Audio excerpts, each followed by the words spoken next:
Պետք է ինձ գոհացնի այդ նյութական բանը։ Դատարանի որոշում լինի։ Դուք պատրաստ եք ներկայացնել համապատասխան փաստաթղթեր, հիմնավորումներ, որ ձեր տան արժեքը ընկնում է այս շինության։ Անպայման, համդ արժեքն է անգնում, եթե մենք չծախենք էլ մեր տան որակն է անգնում, մենք չենք կարում նայենք դուրս, արդեն պատ ենք տեսնելու մեր փոխանակ կանաչ տեսնենք, թող միած սեփական տուն, այս 1500 մետր քառակուսի հողատարածքի մեջ, իրանք ասում են 600 մետր քառակուսի շինությունն է, դեռ ես պետքա գեոդեզիստներին բերեմ,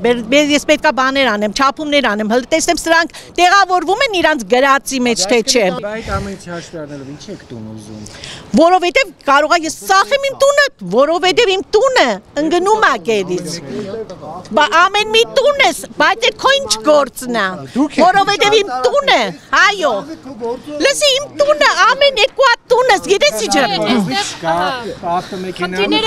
որ ծախեմ իմ տները չկցի իրա գինը, ծախեմ էդ համ ստեղից։ Բայ հարկե, բայ ես ոչ եմ ապրել 8 հարկի կողքը։ Եթե ես, լսեք, մի ման եմ ուզում ասեմ, այս երկու տները, սրա հետևը, երկու հատ տներ ենք մենք սարքել, այո, մենք ստեղ որ ապրում ենք, ստեղ տուն չկար։ Ես հան առաջինները, հեգնական, այդ պահելացևը, դու կարաս պահես քո տերերի հետ խոսած, ես տեր չունեմ, տուն ես լավել։